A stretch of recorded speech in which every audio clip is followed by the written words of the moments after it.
राघव और नीरा आमने सामने थे। कमरे में सन्नाटा था और उनके बीच सवालों की आग। नजरों में ना प्यार था ना नफरत, बस एक अजीब सा डर, जैसे कोई खेल शुरू हो चुका हो। नीरा की घड़ी टिक टिक करती अचानक थम गई। समय ने जैसे रुककर कुछ कहना चाहा।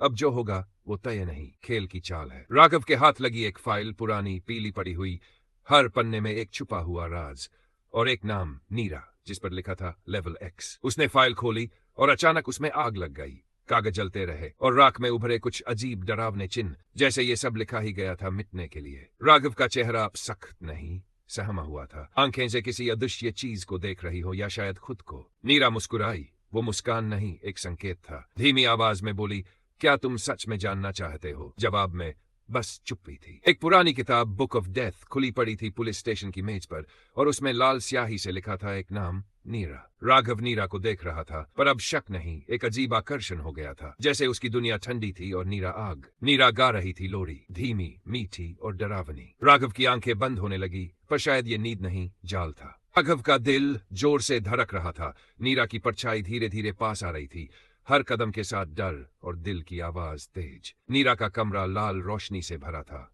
धुआं, फुसफुसाहटें और दीवारों से आती अजीब आवाजें। कुछ तो था जो इस दुनिया का नहीं था। राघव ने झपट्टा मारा नीरा को पकड़ने के लिए, लेकिन वो धुएं में बदल गई, जैसे किसी कहानी का अंत उससे पहले ही उड़ गया हो। एक काला ब्रीफकेस धीरे धीरे खुला, अंदर सिर्फ एक खाली सफेद कागज, कोई अक्षर नहीं, लेकिन उसके चारों तरफ सन्नाटा चीख रहा था। नीरा झुककर राघव के कान में बोली, बचोगे नहीं तुम।